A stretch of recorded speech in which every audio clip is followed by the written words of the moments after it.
tatanggalin ata din nila yung Moscow eh. Ayun na. Ayun. Sakto ah! Oo nga. So, kasi 'di ba parang may Eve din sa kabila, so iisipin mo 'yon. May Hayabusa sa kabila, lalong iisipin mo 'yon. Si mag-high loss 4th pick ata Mami Arky Hoshi kung bukas para sa kanila. Pero pwede rin sila magtanggal ng Phoveus o for Team Falcons, pwede sila magtanggal ng Phoveus, Hilda. Yeah. Andyan pa rin. Pero yung high loss, Gatot, Glue, yung mga tinitignan ko na baka yun yung maging trade nilang dalawa eh. Yeah. Previously may mga games naman na naglalabas na ng mga Claude ang mga players natin every now and then. Claude Bea, ganun. Kaso kasi, 'di ba, like ano muna yung gagamitin ding roamer? Yeah. Or kasi baka may Franco na naman pagpasok mo. True. Bloody hand. Kasi 'di ba usually pag Yeah. real world gusto mo nalalagpasan mo naman, although ayan, wala na ring Bruno. So, 'di ba? Baka mag-settle na lang talaga sa mga Beatrix, ganun. Oo eh. Kasi kailangan mo yung yung hard basic attack lockdown. Irithel, baka depende sa 4. Kasi kung makuna tong Yeah. Arky Hoshi, isipin ng Team Falcons, kailangan natin mag-carry. Yep. Pero yung carry mahirapan sa presensya ng Eve at saka Harris sa team fighting. Hindi masyado makapwesto yung carry na maayos. Yes. So, very important ano ang fourth pick ng RRQ Hoshi dito. Kung yung Hylos nga na binabanggit nila Renmar or kung ibang magiging option nila.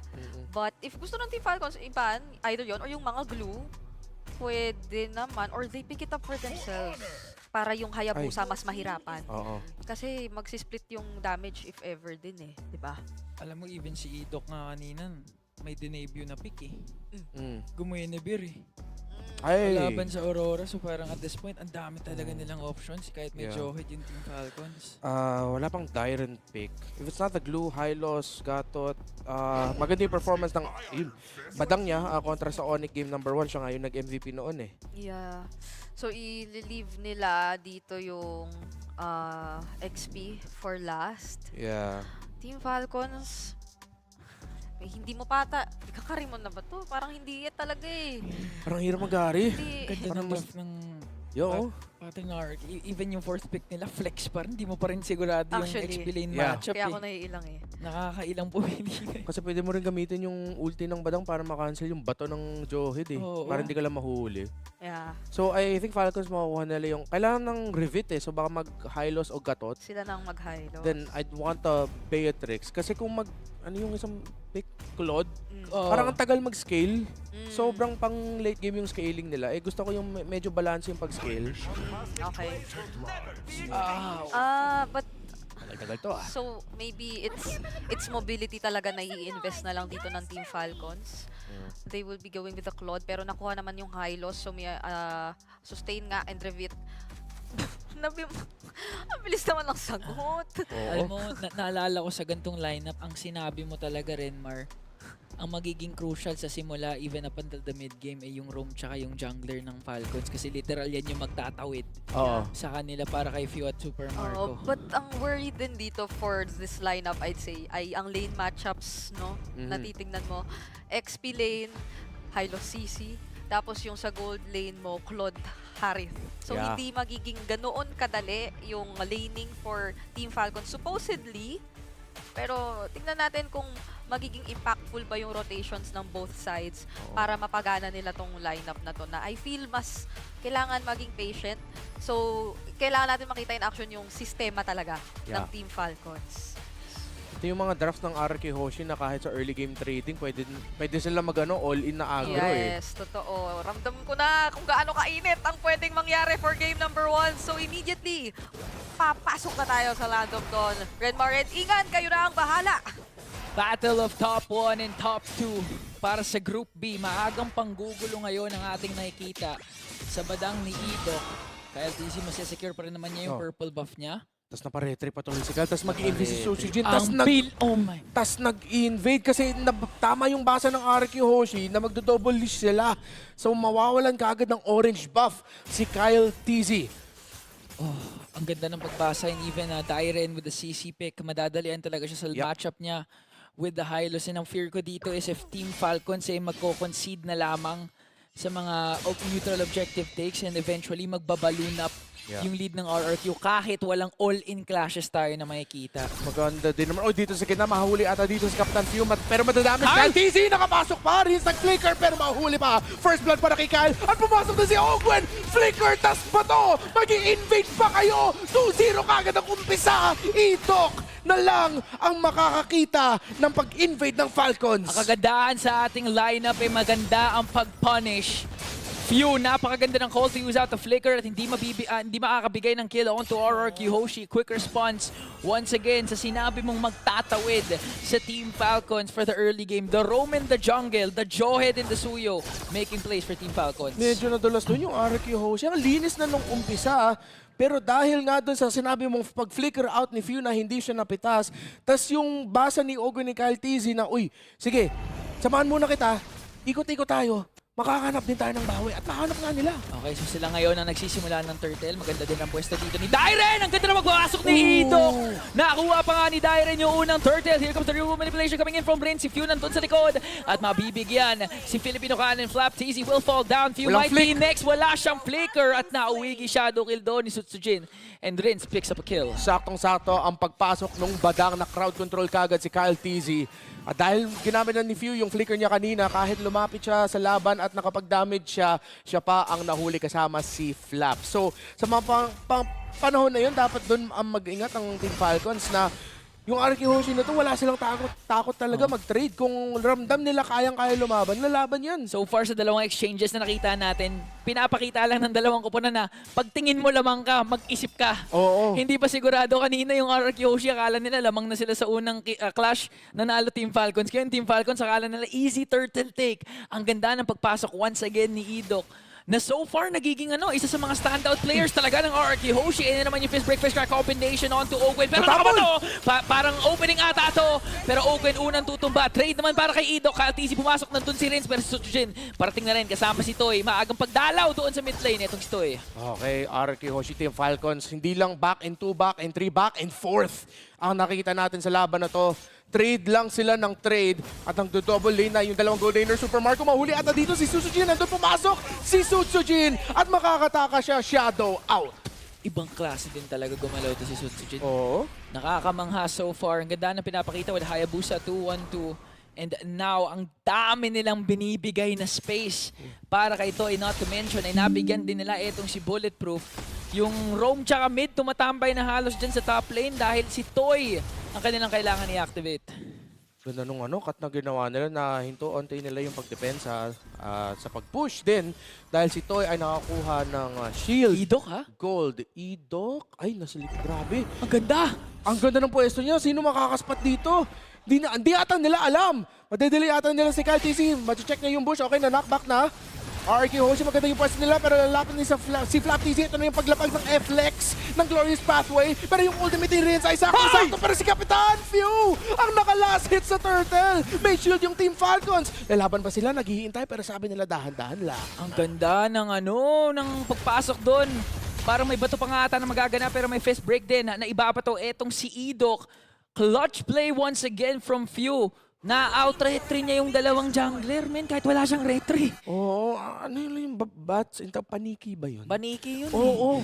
Sinapakan lang ng paniki yung yung pagong. Sinapakeno, kinagat eh. Nakakagat eh. Isang sungkit lang ni Pew nakakuha niya. But again, may kalamangan pa rin talaga yung RRQ Hoshi because in terms of the laning phase, lamang na lamang sila even down to the XP lane. May isang turret na tumumba para sa Team Falcons. Grabe itong pumesto siya. Idok huli dito si Kapitan Few pero meron siyang flicker out. Ginamit niya kagad yung ultimate niya. Sanguine Claws, tas Bats, Impact. Matatamaan si Idok pero mataas pa yung buhay niya. Super Marco sa ilalim ng torrent na pe-pressure ni Toy. Ogwen papasok na pero sabi nila, dahan-dahan muna. Magandang disiplina ang pinapakita ngayon ng M5 World Champions. Hindi sila nag-force ng NA initiation. Sabi si Kyle TZ, nakikipag 1v1 dito kay Sutsujin. Masakit. Maagang pag-rotate naman ng RRQ Hoshi para i-control ulit yung gitna. Bumalik si Sutsujin pero handa si Ogwen at si Kyle TZ. Grabe talaga to si Sutsujin. Bumalik lang para makuha yung repolyo. Saktong-sakto. Ganun ka-importante bawat pera na pwede niyang makuha. Masakit. Ay, naku po. Super Marco, kailangan dito mag-out Flap TZ. Pero dahil nga sa early game scaling ng isang Harith, matatalo sa laning phase si Super Marco. Pero yung gold gap nila hindi ganun kataas. Mga 300 or so lang yung lamang dito ni Toy. Kasi kahit pa paano may nagagawa pa rin tama ang Team Falcons ngayon. Again, putting a lot of pressure dyan sa mid lane. Third turtle up for grabs. Isa nga po silang nakuha ngayon. And just Dyren, really, ang saya ng buhay niya doon sa bottom lane. Yeah. Literal na only farm, maski itong CC na to. Pero ngayon approach dito ng Falcons, sinakripisyo na lang yung side lanes para yung Torres sa gitna yung buhay pa para sa kanila. Para yung mid-control yung habol ngayon dito ng Team Falcons eh. Kasi alam nila sa side lanes, talo sila eh. Nakonceal, pero naspatan dito ni Idok. Ogwen naghahanap, pero nakapag-conceal pa nga. Unstoppable Force, ginamit na Ogwen. Ito na yung flex ni Flap TZ, pero unti-unti silang tumutumba. Ang ganda na naman ang pagpasok ng Kingdom. Toy, gusto pang makaisa, Super Marco mapapalayo. At mukhang sa kanila na mapupunta ang ikatlong turtle. Ganda ulit ang pagpasok ni Idok. Saktong-sakto yung fist break at fist crack. Ito na siya, nasa likod ng Team Falcons. Nasa harap natin ng tapon. Flicker, ejector, ginamit kay Rins at mapapunish naman yung Eve. May onting bawi pero mawawala ng Torre sa gitna ang Team Falcons. Good BMI out coming in from Super Marco, pero mas sacrifice nga nila ang kanilang Torre. That's gonna be Rins for the mid lane turret. Another beautiful trade coming in from RRQ Hoshi. At ngayon, unti-unti nang mas lumalaki pa ang kanilang kalamangan. Pa 3K na nga po. Okay, Unstoppable Force ginamit, pero ginamitan lang ng ulti. Here comes Sutsujin na stun out, pero may uwigi shadow kill pa. Mabibigyan natin si View, pero nakapag-flaker out. Ito na yung Glorious Flapway. Pero si Kyle TC ay tutumba sa kamay ni Dyren. Medyo masakit na kasi yung CC eh. Ito yung sinasabi natin kanina, yung pagka-system ng RRQ Hoshi. Katulad nung nakita natin sa best of the best games ng Team Falcons, gets na mga miyembro ng RRQ Hoshi, ano dapat yung gawin nila? Ito naman, si Rins, ginamit yung ultimate niya sa gitna at si Flap TZ pa ang mahuhuli. Sobrang linis ngayon ang laro ng RRQ Hoshi talaga. Nilaro yung Wiggy Shadow Kill sa loob ng real world manipulation. Grabe! Yung nagiging synergy dito ngayon ng RRQ Hoshi habang si Toy galit si Torre. Nakakuha na naman ng isa. That's gonna be a 5K gold lead para sa Kingdom. And now, ang kagandahan naman to for Team Falcons, hindi na basta-basta nakukuhaan ng buff etong si Kyle TZ. Pero eventually, pag lumaki talaga yung kanilang kalamangan at the same time, hindi makakontest for this Lord, paano sila aabot sa late game na kinakailangan nila? Divine Glaive na para sa Eve. So kahit sa pagdepensa dito ng Team Falcons, mahirapan sila basta maka-free hit dito yung Eve. So hindi ako magugulat kung maya-maya gagamitin lang yan ni Rins na hindi niya overthink. Kaya ko gagamitin ko. Well, for Team Falcons naman, yung maganda sa lineup ng nila is maganda yung late game. Cecilion, Claude, pag hindi ito natapos ng RRQ Hoshi bago mag 13-14 minutes, pag lumampas na yon within reach na yung Falcons. Kasi meaning na-extend nila yung laban na sobrang tagal, may items na yung Claude and especially the Cecilion. Almost 1K kasi yung kalamangan ngayon ni Toy kay Super Marco. Wala pang golden staff etong si Super Marco. So magiging madaling Lord take dapat ito sa RRQ Hoshi unless makahanap na maganda potential play ang Team Falcons Philippines. Kailangan ma-check yung sharp na yun sa gitna. Okay. Bibigyan na lang ata kasi si Kyle TZ at si Super Marco nag-orange buff. At chinek na lang ng Team Falcons. Kinonceed ng Team Falcons ang unang Lord. Kingdom ang makakakuha. Kagandahan naman sa lineup ng Team Falcons, maganda ang kanilang clear wave unless maganda din or mas maging maganda yung pagpasok ni Idok later on with the flicker first break. So yun yung kinakailangan nilang ingatan yun eh. Yung pwedeng potential end angle na gagawin ng RRQ Hoshi dito pag makatch nila yung Team Falcons off guard. Lord nag-spawn doon sa bandang baba. Dyren kinuha yung Torre doon sa taas. Ito na yung combination from Idok pero makakatakas naman at ligtas ang Team Falcons. Pero si Ogwen, may ipit nga ba dito ng RRQ? Nag-conceal na nga sila para habulin ng Master. Okay, hindi nila aabutin si Master Ogwen. Okay, Team Falcons makakadepensa pa. Ultimate ni Few online at saka yung Blazing Duet nung Claude na, wala pang Golden Staff. Inuna mo na yung Demon Hunter Sword. Meanwhile, si Idok ay naka-oracle na rin. Tignan natin kung ano ang mangyayari dito sa Siege. Okay, Lord sieging in doon sa baba. Tignan natin kung madedepensahan nila. Dyren, ang ganda ng pagsuzone. Pati na rin si Rins. Nag-pop yung Holy Shield doon sa bandang gitna. Real World Manipulation. Ginamit na! Pero si Idok! Tama ka ganda ng pasok! Flap TZ umanswer with the ultimate. Pero Super Marco tinatry mag-retain. Susunod, hinabol hanggang likod at nadamay pa! Etong si Flap TZ, that's 2 members down for Team Falcons. Kailangan makapag-trade dito ang Team Falcons sa Arky Hoshi. Hindi pa sila humihinto. Susujin, munti ka na mahuli doon. Si Kyle TZ malapit sa mga ibang miyembro ng Arky Hoshi. Pero dumedepensa pa rin si Few, Super Marco at Kyle TZ. Toy ginamit na yung Zaman Force. Sabi niya gusto ko na ito tapusin. Pero si Kyle TZ na-stun si Toy. At yung Harith nahuli. Pero nahuli rin si Kyle TZ. Pero dahil nawala yung Harith, pwede na mag-back. Super Marco nakapag-BMI out. Munti ka na siya mahuli ni Susujin. Na-force out din naman yung Wiggy Shadow Kill. So ngayon, dahil sa kill nga ni Kapitan Few, unti-unting napapahaba at nai-extend pa ng Team Falcons yung laro. Pero grabe, First Lord pa lamang. 2 inhibitor na ang kapalit para sa RRQ Hoshi. And looking at the items, medyo marami pang bigas na kailangan kainin ng Green Falcons. May Trinity na however si Super Marco, pero titignan natin kung sapat na ba yun against RRQ. Medyo delikado ngayon yung pwesto dito ng Team Falcons kasi yung RRQ Hoshi hindi nakita ng Team Falcons muna na maganda yung pwesto nila. Real World Manipulation, saktong-sakto galing kay Riz! At pumasok na naman si Dyren! Double kill para sa EXP laner! Sakto yung curtain call! Kyle TZ na wala 3 miyembro ng Team Falcons ay napatumba! RRQ Hoshi, 5 pa sila! At andito na rin si Toy! Kaya na ata tapusin, hinihintay na lang yung minions. Minions doon sa baba, paparating na 5 members ng Kingdom. Ready nang tapusin ang laro at ipakita sa Team Falcons na ang Kingdom hindi mabibigo. Malinis na Game 1 ang mapapasakamay ng RRQ Hoshi for this series. Wala nang pinagbigyan na miyembro sa Falcons na dumepensa man lang nung nagkaroon na sila ng access sa base. At ito siguro yung price kasama nung naging lineup ng Team Falcons na may moments namang naramdaman nating unti-unti na nilang tinatry na i-activate pero sadyang kulang pa at hindi sapat. Oo, grabe talaga yung draft na ginawa dito ni Coach Kez Cute. Parang hindi natin masyado nakikita yung mga Eve na pumapasok ngayon. First 2 picks. Pero inisip na ng RQ Hoshi, okay lang. Kasi alam na namin na mag-jo-head si Ogwen eh. At kung si Ogwen ka, hindi mo kaagad gagamitin yung ulti mo, yung combo mo, para lang mahuli yung Eve. Kasi yung Eve, real world manipulation, na-cancel na kaagad yung yung bato mo at engagement mo sa kanya. So, inisip talaga dito ng RQ, like, at nagawa talaga nila yung homework. Ang ganda ng draft, ang linis ng execution ni Dyren at Idok.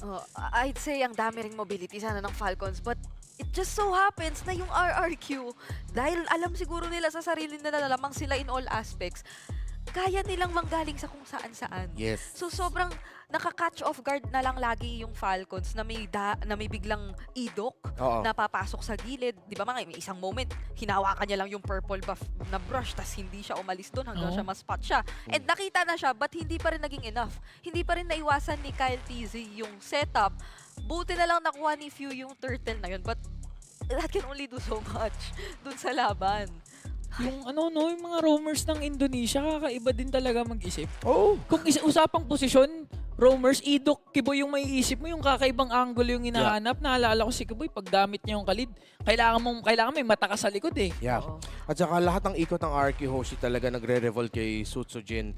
At yung idea na magsiset lang ako, mag-uumpisan ko yung laban na to, pag nasa pwesto yung Eve ko at yung Hayabusa ko, yun yung iniisip ni Ido. Kaya 100% muli ang kill participation niya. So, kita nyo, kung ito yung unang laban ng RQ Hoshi na nakita nyo po ngayon sa SPS, may rason kung bakit sa umpisa ng laban na to, medyo good boys kaming dalawa ni Ingan.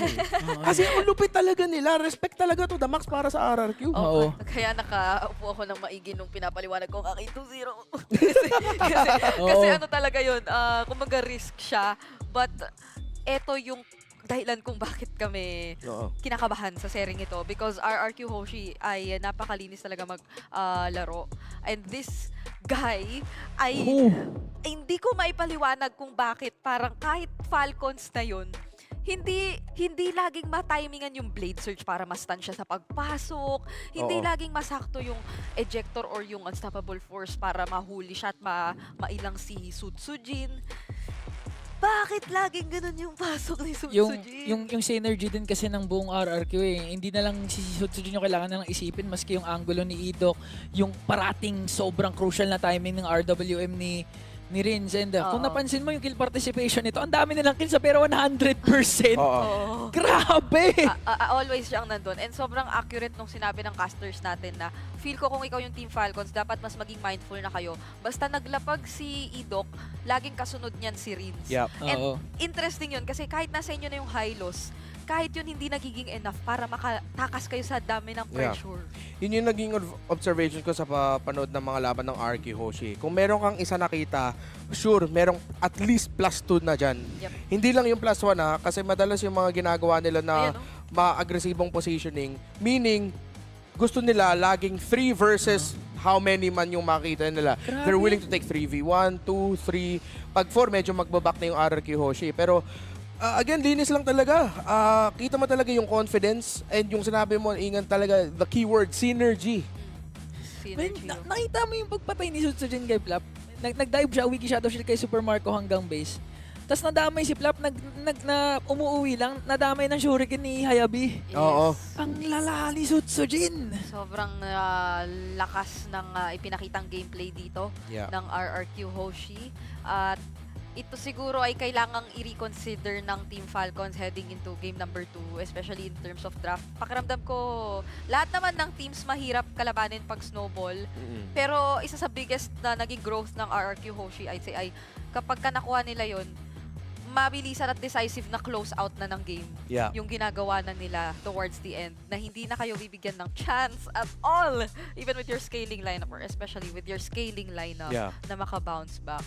Yeah, at kita rin sa draft ng RQ Hoshi na as in, lahat ng picks nila sobrang kitang-kita mo yung yung thought process nila. Yeah. Again, binalikan natin kanina yung priority with the Eve. Of course, yung Harith ni Toy, undefeated. Yeah. Tapos sa pagpili din ng CC dun sa dulo para yung slow. And then of course, bringing out the Badang. Kasi doon ko nakita, okay, yung Badang, pag kalaban mo is yung gusto mag-high tempo based sa pick-off ulti battle spell, Badang yung masaya doon. Kasi Yep. pag nakita niya, ay ginamit na niya, okay, sige, mag-fist break na Oh. ako.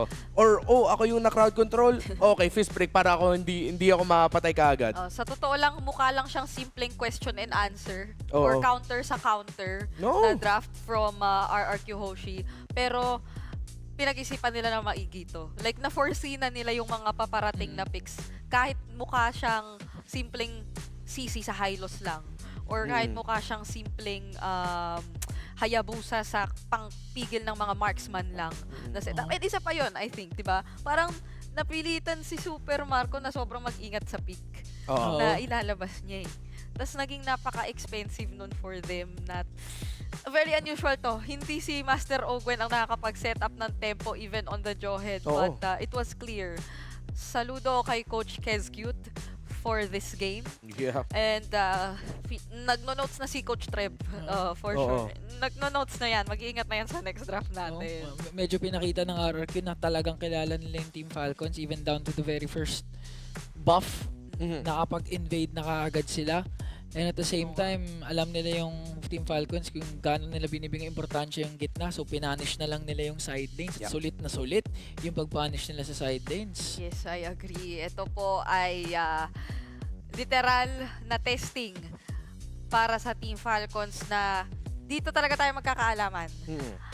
Malalaman kaya o makakahanap ng sagot ang Team Falcons kontra sa RRQ Hoshi in the next game? Magkakaroon pa tayo ng Game 3? Or talagang sasabihin na ng RRQ ang statement na talagang sila ay undefeated hanggang sa puntong ito? Yan ang ating aalamin sa ating pagbabalik. So huwag kayong aalis. We will be right back after a short break.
natin.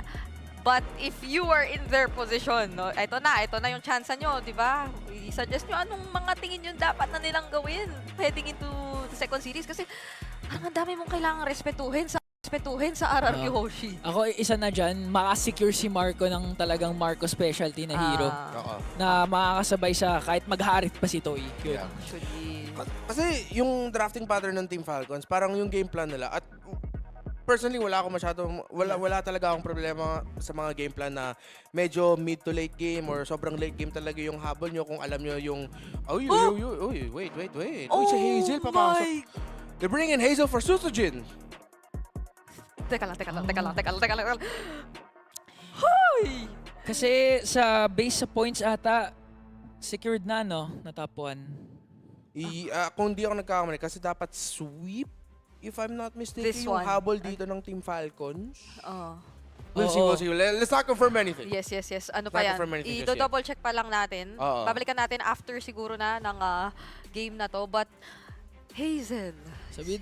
Mag-celebrate naman, sabihin natin. Di, Substitution! Oh. Ayan. sayang walang action. Oo nga Hindi eh. natin samahan. Pero di ba, tama ba? Isa siya sa mga pinakauna rin na nag-introduce ng, or gumamit ng Hanzo ba yun? Or hindi ba? Nung Sa season nila? Or, ID is S15. Oo. I believe Or- so. Let's see. Oo, Diba? parang. So, ano to si Hazel din? Talagang Oo. assassin, mechanical. Yeah. Same lang, equally kailangan natin Oo. siyang bantayan. Daming open, ha? Oh, yung Harith. Ayun. Ayan na. Kinuha ka agad. Harith, Ay, so yung kay Few, yung talaga yung main piece ng draft ng RRQ Hoshi. So yung kay Few pala na 100% ang nabasag kanina. Oo, hindi na win 100% yung Cecilio ni Kapitan. Okay. Very confident ang RRQ Hoshi sa Harith. But the Matilda na hindi natin nakita after. Okay. Ngayon na lang natin ito nakita ulit. And I feel like nabanggit naman natin previously na hindi ganoon ka-secure din ang win rate niya. Kahit sabihin natin isa siya sa mga pinaka-always banned. Yeah. But, obvious eh. na hawakan din. Okay, sige. I wanna see them. I think Cecilio na yung pipiliin dito ng RRQ Hoshi. And then, the already of the gold, mid, Jungler flex. na ba? Or... Ay, oo nga. Kailangan nila mag-jungle. Alpha, Hayabi. Uy, grabe. Oh! Comfort. Lahat yan, comfort sa RRQ. So, hindi ko na alam anong paniniwalaan ko. Like, nag-go lang ba sila with their comforts? Or lahat to ay parte ng isang plano? Kasi... Sigurado, planado pa rin lahat. Oo. Planado pa rin yan. Be confidence na to. Kasi kung maglulukas yung Team Falcons kasama yung Matilda, yung lineup na, yung first 3 picks ng RQ Hoshi, medyo mapapadahan-dahan yung approach nila eh. Yung kung maglulukas yung Team Falcons. So, if ever not, pwede na rin sila mag-Ranger. Sinabi na din naman natin, isa sa mga condition ng Falcons is makuha na kaagad yung Marco Hero. Yep. So, just go for the Harith Granger trade. Yeah. At least hindi both sides, no? Yung medyo alanganin sa laning. Oo. Kasi yung RRQ Hoshi, pwede pa silang mag-direct na response sa Phoveus, if ever man. Pero di ba? Kasi kanina nangyari na yun eh. Nagsisi sa redirecta sa Hylos eh. But this is yung suggestion nga natin na makakuha na si Super Marco na hero na gusto niya. And now na walang Hayabusa, Yun. probably mas magiging madali na lang ang early game. Dapat, kung gusto nila, di ba? Kakaubusan ng ano, ha? Oo, ng Ng jungle. jungle. Baka ma-last pick eh. Hanzo, Alpha, Pero Nolan. Oh, kasi okay ang Team Falcons eh, no? Na magkaganito tayo. Kasi Oo. nga, Yeah. Matilda May naman Matilda yung eh. ano, Dapat mag-Hanzo ban yung Team Falcons Hoshi. or Hoshi. Hindi kasi pwede mag-Hanzo yung Falcons dito eh. Okay. But wait, I don't see Hanzo at Matilda a lot. Yes. Ay! Binan. Okay. So, jungler ba rin ba ang ibaba natin dyan? O magkano Kaya, naman babe. tayo? Okay. Leave na lang. Sicilian, wala. Texana.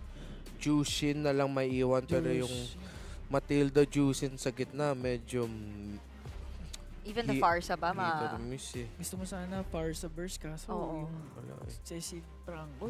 Reach. Ang If ever Farsa. Phoveus. And fast rotation siguro, if ever, kung ganon. Magpa-fighter jungle pa Falcons. Kailangan nila na mabilis eh. Yeah. So, wala na kasi yung Lucas o Alpha na lang ba? May isang tendency yung mga teams na nagfa-Faramis 4 pag mukhang may kulang na mid option eh. Paidaan mo na lang sa sustain kasi may Phoveus ka naman sa kabila. So, ultra sustain, may Matilda pa eh. So parang I think maganda-gandang setup to if gusto talaga nila na mag-go for a sustain or a fighter jungle. If ever meron pang options other than the Alpha na natitira dyan na baka baon-baon ng Team Falcons. Yung Alpha dito, delikado yan sa Franco Cecilion. Tas may option din dito magbarat sa ata yung Falcons na jungle. Kasi may Pharah, Matilda. So pwede ka magbarat pero lahat physical. Yung medyo kulang ka sa magic. So kailangan mo i-balance sa burst. Iniisip ata nga nila yung barats. Oo nga. Debut pick na naman? Yung X-Borg. Ito ata yung unang X-Borg eh. Yeah. And oh my gosh! Okay. Nolan. Okay. Ang bruise ko nung ang ganda ng draft ni Kes. Cute, coach. Grabe. Coach, iba ka. At isipin mo, parang na rin to eh. Kahit sa Netherrealm, problema yung Last Insanity. Oo. So, na-limit mo na yung options ng Team Falcons with the X-Borg. Tapos nasagot mo pa yung isa sa pinaka-sources nila. Hazel, tas X-Borg jungle pa to. So sila yung nag-fighter jungle, pero Falcons mabilis. Okay, yung Falcons run and gun. Yung RRQ Hoshi, di masyado run, pero mabilis na mag-load na gun. Wait, ulitin natin. Para klaro. Hindi ko na ulitin yun. Medyo mali din yung mali yung analogy. Mapapasok mo yan, mapapasok mo. Hindi kaya. Basta yung sure, run and gun. Oo. Sa Team Falcons. And ito nga ay Faramis Matilda na combo. Rings sa subak. Parang lang, S14, S14, di ba? Yung mga first few weeks na parang go-to yung Matilda Farah na combo. But this time, it's a Nolan na kasama nila as the jungle. So, hindi ko alam kung ano yung pinakamararamdaman ko. Hindi siya feel ko yung pinaka-ideal na gusto mangyari ng Team Falcons ulit with their draft. But there have been adjustments na parang makakabuti sa kanila compared to the previous game. Yeah, especially Marco, hawak niya ulit yung Granger niya. And we can't forget, even sa MPL, mayroon nga siyang stat line doon na 12 kills, 0 deaths with the Granger. Kanina lang ata mayroong similar eh. Nung bago natin siya kausapin na... Isang death, 11-1 no? 11-1. Bulletproof ka na naman, pero minsan parang aggressive ka. So ano ba talaga? Sabi niya, siya rin, hindi siya sure. Nagugulat na lang siya. So gugulatin ba tayo ngayon ng Team Falcons o RRQ Hoshi? Talagang ipagpapatuloy na ang kanilang win streak. Pasok na tayo agad sa game number 2. Match point para sa Kingdom. At tsansa para sa top 4. Yan ang gustong makamit ngayon ng Kingdom kontra Team Falcons Philippines. And with the substitution of Hazel para kay Sutsujin sa jungle, tignan natin kung magagawa nila to. Okay. Trying to see kung ano yung magiging flavor ng rotation dito ng RQ Hoshi. With this X-Borg jungle, Hogan, munti ka na mahuli doon. Idok. Aggressive ang rotation niya sa ilog. Hinaharap niya talaga yung pag-ikot ni Kyle TZ. Meanwhile, Impure Rage, Thrill, tanky fighter. Sustain talaga yung X-Borg dito. Tas Last Insanity, Retry style yung gusto niya habulin. Unless mabilis ang ma-pick off yung Ferraga armor niya, madadalian yung Team Falcons. Pero again, this time nasa kanila yung Sicilian. So pag umabot tayo ng late game, medyo may kasakitan talaga tayong mararamdaman. Yeah. Although we also have the Granger. So ngayon, I do agree in terms of sa draft, no? Kahit debut pick to ng X-Borg, kung titignan mo talaga, planado na naman ng RRQ. Pero para sa lineup dito ng Team Falcons, Si Idok ba o si Kyle TC? Hindi ko masyado nakita. Si Pero Kyle, si Kyle ata. Si Kyle, okay. So, yung lineup naman ng Falcons, maganda kasi mabilis. Oo. Mabilis umikot, good sustain, tas mabilis din mag-kill. Kung ma-supplement nila na maayos yung pag-farm at ikot ni Kyle TC. So, Team Falcons naman, mag-double lane sila. Sisend nila si Flap TC sa gitna para makapag-4 at saka si Few makakapag-4 na rin ata o palapit na rin doon. Kasi si Hazel mabibigyan na kagad. Masyadong mataas yung damage na nakuha niya. At mag-go forward dito yung Team Falcons. Sabi nila, sige, sa amin na lang yung first turtle. Pero mauhook si Kyle ni Idok. At si Idok ang nahuli. Pero si Tyron nakakuha ng pagong kasi yung retry wala doon para sa Team Falcons dahil na naman sa roamer ng Hoshi. Flap TZ makakatakas. Grabe, akala mo behind na naman. Akala mo lamang yung Team Falcons kasi again, iilan na lang yung natira sa Free Raga armor doon ni Hazel dahil sa magandang fracture doon ni Kyle TZ. Pero with one hook, paikot ni Idok para sa kanila yung favor. Live update, Aurora Turquie. Lamang ngayon sa Onyx 1-0. Kung masweep ng Aurora yung Onyx, sila ang magka-qualify sa playoffs. Yung Onyx naman, 1 game lang ang kailangan nila para makapag-qualify. Qualification battle ang kasabay sa laban na ito between Team Falcons and RK Hoshi sa Group B. Isipin mo kahapon, honestly, maging honest tayo. Kahapon, the games that we saw turned out to what we expected. Oo. Yung mga sweeps na naranasan natin, medyo expected natin. Oo. Ngayon nagkakaiba, TLID natalo sa Papara Supermassive. Papara Supermassive. Ngayon yung Turkey Aurora Turkey, may chance ang ma-block yung Onyx ID. Okay. Na iba makapasok sa playoffs. Ayan, si Idok, expect na unexpected talaga yung pagpasok niya sa kagat at saka si Flicker Super Marco mawawala pero si Idok ang nabawian. Si Toy sinusubukan niya at napitas na din siya. Double kill para kay Kyle TZ. Nasurpresa kayo dun, no? Oo, medyo a bit over-aggressive yung pinakita doon ng RRQ Hoshi pero kasi hindi din naman nila na-expect yung run and gun style na sinasabi mo. Oo. Na kahit na pick off si Marco, dalawa naman yung kapalit. With this Matilda, mas nakaka-freely roam na naman itong si Kyle TZ alongside Few. So ngayon at Team Falcons, mukha naman compared to game number 1, mas maganda yung kanilang posisyon ngayon pero parang gusto nila gumawa ng trade. Ang uunahin nila ay si Flap TZ. Gumamit na nga ng Infernal Pursuit pero pinasabog lang ng mga panike. Here comes the response once again. Kyle TZ Ogwen. May burst down nga ba sila dito. Freraga armor ni Hazel nandyan pa rin naman. Unti-unti nilang sinusugod si Ogwen pero makakapag-out lang din naman. 4 na miyembro ng RK Hoshi nandito sa pagong ngayon. Hindi ata makakalapit si Kyle. Masyado mahirap si Rins. Natamaan si Kyle TZ ng Bat Impact at saka Sanguine Claws. Hindi na nga makakalapit dito ang Nolan ng Team Falcons. Pangalawang pagong mapupunta sa RK Hoshi at tinutuloy pa nila nakakuha pa ng isang jungle creep kay Kyle. Ang ganda ng rotation doon ng RRQ Hoshi. Puts enough pressure kay Flap TZ na mabigyan siya. Pas nag-i-invade na nga sila. Kyle TZ, wala pa siyang retry dito ngayon. So tignan natin kung makukuha niya dahil nakakuha. Nakagawan. Nakuha ni Rins. Nakuha ni Rins. Okay, so napunta rin sa mid... Ay, hindi si Hazel ata. Ay, si Hazel pala. Si Hazel. Okay. So ngayon yung RK Hoshi, muli, linis ang takbo nila na babawian sila ng Team Falcons na bibigyan din naman ng Falcons ng gante ang RK Hoshi. At the end of the day, ang bilis ng pag-ikot ni Idok at saka ni Rins sa mapa. Oh, yung decision nila na bigyan kaagad si Flap TZ para matik mahihirapan silang mag-zone out o mag-contest for the turtle. Ginamit na nga din dito yung Glorious Pathway. Hindi nga si Flap TZ may hawak na kabayo. At na-hook pa si Ogwen! Nandito naman si Few with Netherrealm pero hindi ata sapat. Kahit may figure out by, mabibigyan siya ngayon ni Toy. Sunod na nga ata si Kapitan Few at double kill coming in from Toy. At muli naman silang nagwawala sa gitna. Masyado mataas na yung scaling ng RQ Hoshi. Nawalan ng Tori sa gitna. Muntikan na mahook doon si Super Marco at nag-dash back top side. Si Kyle TZ nagpupush sa taas.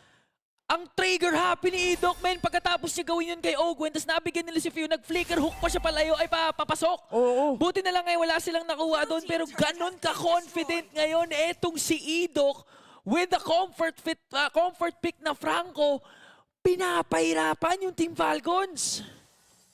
Grabe talaga. Idok talaga tong si RRQ Hoshi.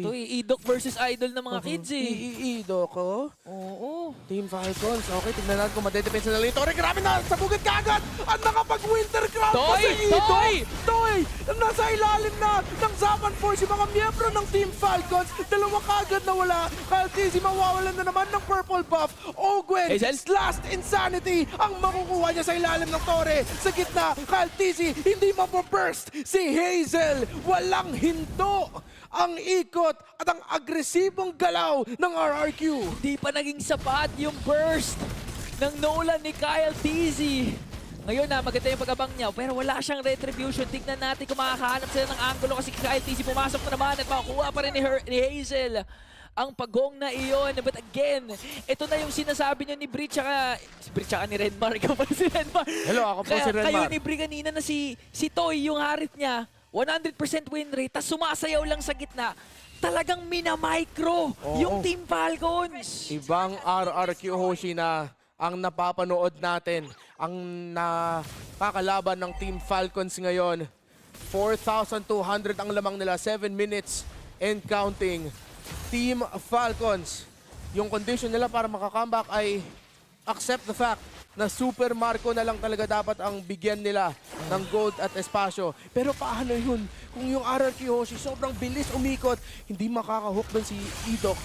Ogen, munti ka na at sinusubukan na lang ng Team Falcons depensahan. 1-5 yung kalamangan ni Toy na naman kontra Marco. Game number 1 was understandable kasi it was a Harith against the Claude. Ngayon, comfort hero din naman to ni Marco pero parang napaglalaroan na nga ni Toy with the signature Harith. That's a 5K gold lead na para sa RRQ Hoshi.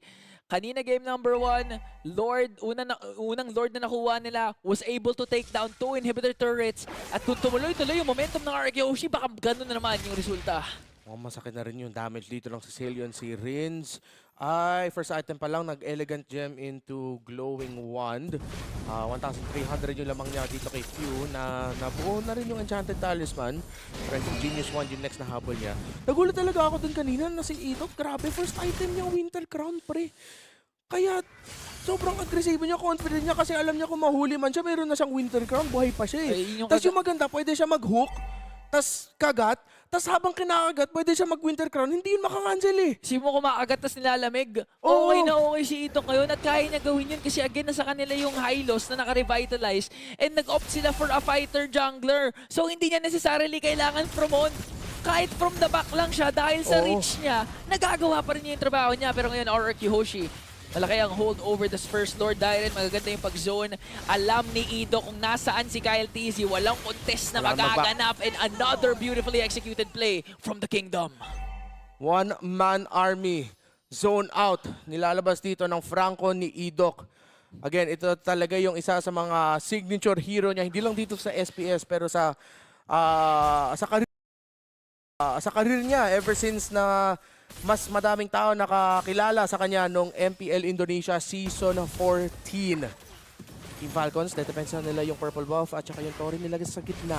Pero mag-force back sila ng RQ Hoshi, mawawalan na naman ng buff dito si Kyle. Paagawan, munti ka na, masakit yung damage. Few, kailangan umatras at dahan-dahan. Ginigiba ng RQ Hoshi ang mga Tori ng Team Falcons pero mahuli si Hazel at napop na nga yung passive niya. Wala nang Firago armor para sa X-Borg. Okay, Holy Shield sa gitna. Panitan sa baba na pop. May clear out naman kagad ng Team Falcons yung Lord. Pero napakasakit na maski ni Rins. Ito na yung glorious pathway. Hindi na pag nangarin yung Zaman Force. Nag-all-in na sila! Nakuha ka nila si View! Hindi nakakapag Netherrealm! Hazel na naman makakapick up ng kill. O2 flap. TZ, a double kill coming in from Toy. Super Marco na lang mga natitira pati Kyle TZ. Buti na lang walang minions doon sa gitna. Pero what another initiation from RRQ Hoshi. 8,000! At ang bilis ng bitaw ng kagat ni Idok. Si Few nakapwesto para makapaggamit siya ng Netherrealm, yung ultimate niya. Pero dahil na-lockdown kaagad siya at nabigyan siya kaagad ng damage, RRQ Hoshi ang nakagiba ng dalawang tore. Katulad nung game number 1. First Lord. Dalawang inhibitor turrets ang kapalit para sa RRQ Hoshi. 8.5k gold lead. Grabe. At this point, si Rins naka-wishing lantern na rin kanina bago pa nga nila basagin yung mga inhibitor turrets. So sobrang laki talaga ng kanilang kalamangan. Although nakapick up na nga rin ng si Halberd, itong si Super Marco. Ang nagiging tanong kasi, sapat ba yung oras para makapagbitaw ka ng mga bala? Kasi instant burst yung pinapakita ng RRQ eh. Parang sarap mag-franco sa mga rank games natin mamaya. Skill pa rin naman yan. Grabe tong si Idok, lupit. The Indonesian Nightmare, Idok Rhodes. Balik na rin mo yung pangalan niya. Cody! Galing mo talaga. At totoo eh, kasi parang yun yung nagiging bangungot para sa ating mga PH teams. Hindi pa naman nagtatapat yung Onyx Philippines, pati na rin RRQ Hoshi. But this is a glimpse, this is a statement na pinapakita ng RRQ ngayon. Tingnan mo, may dyan yung team song niya. Okay, Indonesia has only one. Franco God. Kinakasapan niya. Wala pang angulo eh. Hindi pa makakahook eh. Ito na. Wala pa. Dahan-dahan lang muna. Saan po manggagaling ang hook? Ay, yun. Natamaan lang sa mukha. Men, after ng Winter Crown, hulaan mo kung ano kasunod. Ano? Fleeting time. Grabe ka na, Idok! Cooldown reduction to the max. Kasi confident naman, alam mo na sa puntos na to, mabilis mo na kagad makukuha yan eh. Okay, si Idok nakita doon sa taas, so walang roamer. So, Team Falcons, tignan natin kung ano gagawin nila dito yung Lord. Magpupunta sa RQ, pero si Idok ata mahuli. Adrenaline, Inmasol, mawawala si Idok Road. Team Falcons nakakuha ng kill, pero yung Lord ang mapupunta sa RQ Hoshi. Tumatawa na lang doon. Gumamit na rin ng ultimate yung Hylos. Falcons medyo na-bait sa malaking laban dahil si Toy nakapag-double kill. Zaman Force sa likod. Rins na pitas pero triple kill para kay Toy. Si Kapitan Few na lang may iwan kontra sa dalawa. Anong magagawa ngayon ni Few? Meron silang minions. Nag-tower lock sila ngayon. Lord marching in onto the middle lane. Kaya pa ba? Pero parang that's it na ata. And RRQ, the kingdom is undefeated! Kilalanin at respetuhin ang kaharian! Isang malinis na 2-0 against the two-time world champions! Statement made para sa RRQ, even subbing in Hazel. Oh my God. Para kay Sutsujinwa. May bagong sayaw. May bago na. May bagong sayaw. Nanununog na mga ibon sa taas. Ate ko, Grabe. pumasok si Hazel na maraming baon. Oo. At ang napili niya for today ay si X-Board. Debut pick. Oo, grabe tong RRQ Hoshi. Wala nang duda, guys. Klarong-klaro gaano kalinis ang kingdom ngayon. Undefeated sa Indonesia na ngayon, nakabreak ang MPL Indo. Pagdating dito sa SPS, not a single game dropped.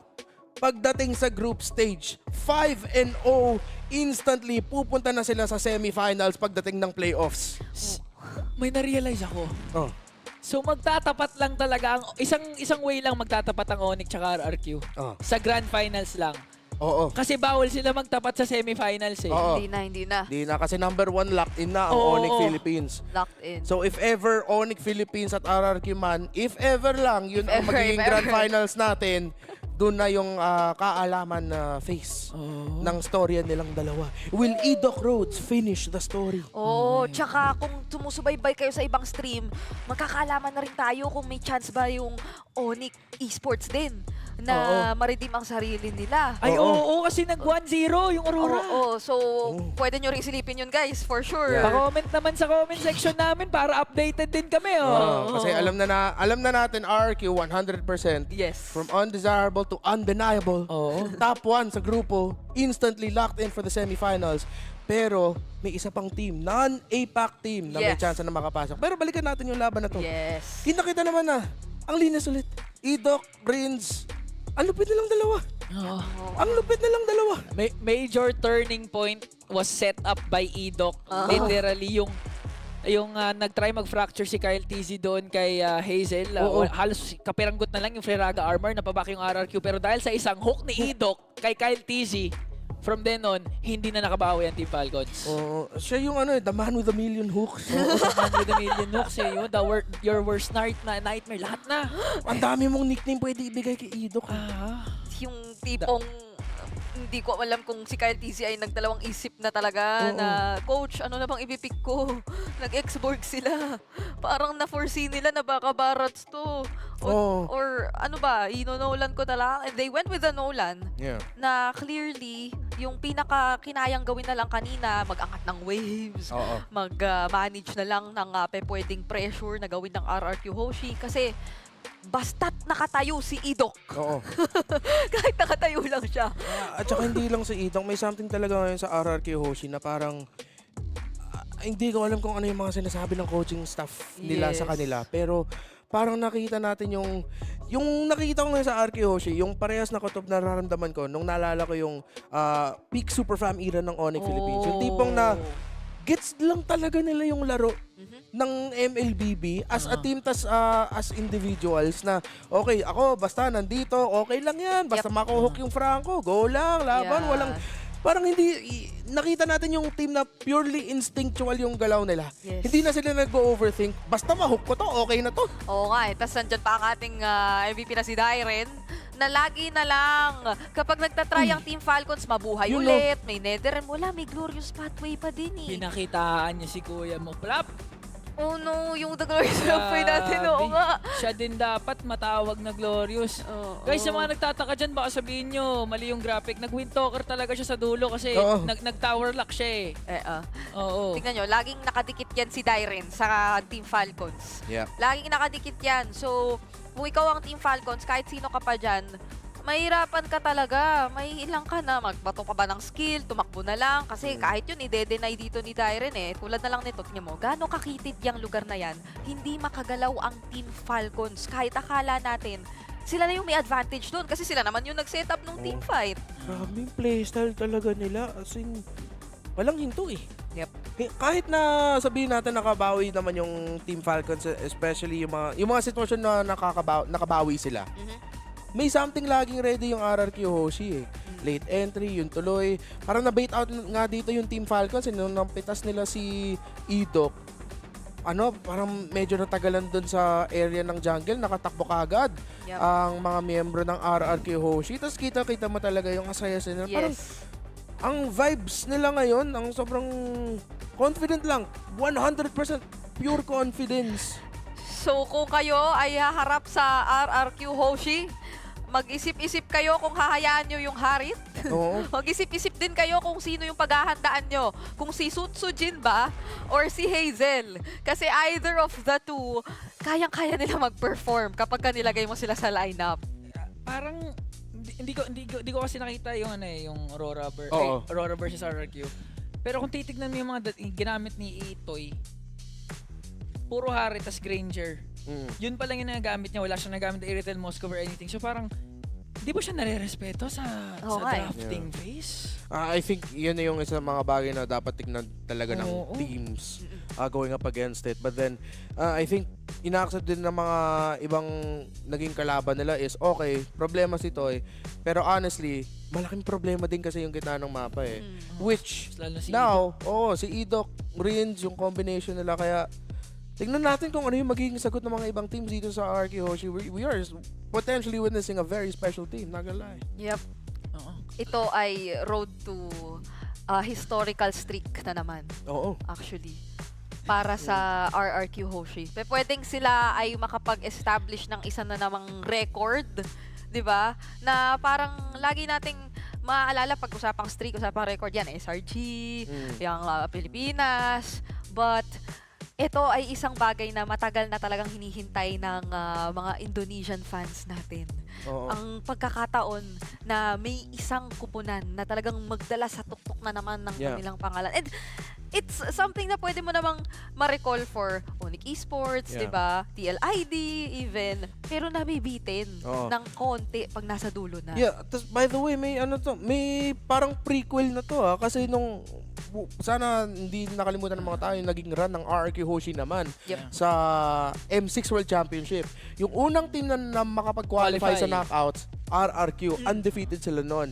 Kasunod naman doon, Onyx Philippines. So, madami nga tao na nagulit na yung RRQ Hoshi eventually fell down and then hindi sila nakapag-advance into the playoffs, the Final Four, pagdating natin sa Axiata Arena dito sa Malaysia. Yes. But, feeling ko, hindi siya super surprising in a way kasi parang yung nangyari sa kanila sa M6 teaser. Yung nangyari sa kanila sa SPS Challenge Final Season 6 teaser din kasi okay, hindi na Skylar, toy na. Parang dalawang prequel bago umabot sa episode 1. So, para sa mga nanonood ng mga series natin dyan, Oo. sobrang tagal bago lumabas ang episode 1. Tama. Oo. Tama. Ang daming teaser, ang daming trailer. Ano lang ito lang if ever mag-proceed yung Onyx tsaka RRQ sa Grand Finals, Onyx Philippines versus RRQ, tas manalo yung Onyx, ang sarap lang sabihin na TLID nag-try, Onyx Indo nag-try nung Challenge Finals. Yep. Tas pag nag-champion yung Onyx Philippines kontra RRQ Hoshi, RRQ nag-try na rin. Eventually, wala pa rin makakabagsak sa Onyx Philippines. Oh, but the way na naglalaro sila, parang i-challenge talaga nila eh. And yung update natin, by the way, eto na. That's it. Okay, game 3 na. And also, earlier, if you missed it, 2-0 ng Alpha 7 ang Team Falcons Mena.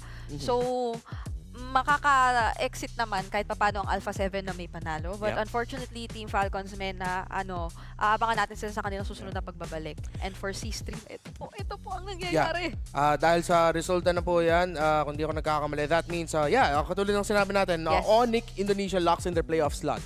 Kasi yung resulta na hinahabol ng Aurora Turquie ay 2-0 kontra sa Onyx. So congratulations to Onyx for securing their slot, but hindi pa tapos ang laban. Let's see, maybe Aurora Turquie can end their run here sa SPS with their heads held high at saka with a 2-1 win, if ever, kontra sa Onyx.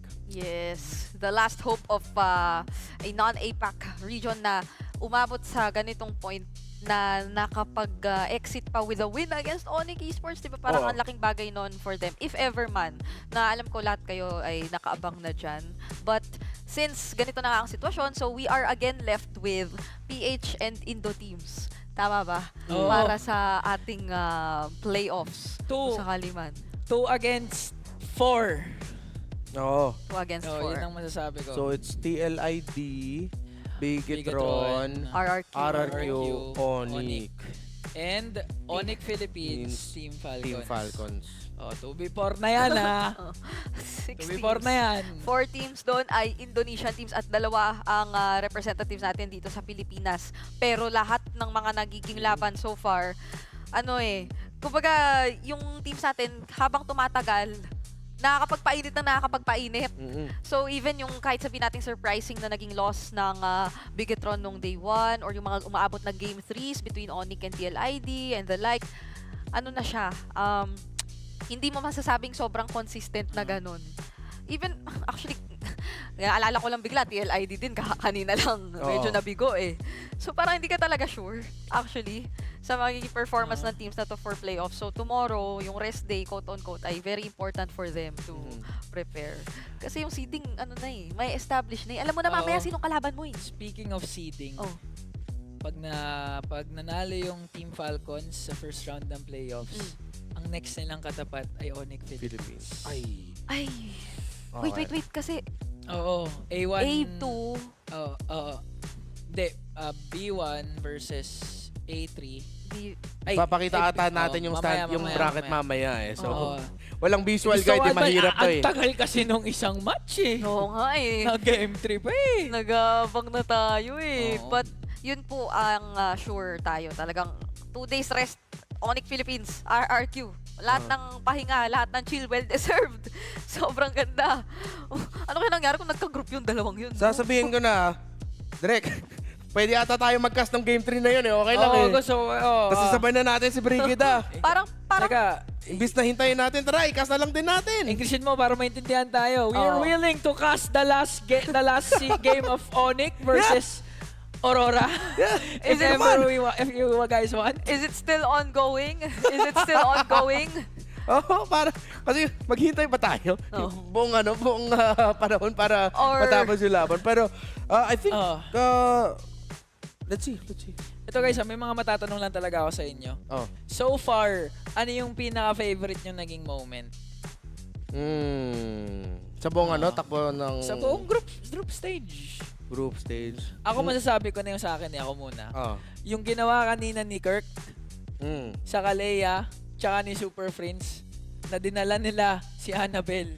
Sa mid lane, yung game kanina. Yung pinaka-paborito kong play buong season. Gets. Oo nga. Maganda yun So, kailangan specific play pala, if ever. Hindi, kahit moment. Oh. Nung sumigaw ka. Hindi ako yun, men. Hindi ako Ayaw yun. nga pala si Brigida, Si Brigida na-pick up yun. lang ng mic mo. Na-pick up lang ng mic Ako nga pala yun. Siguro,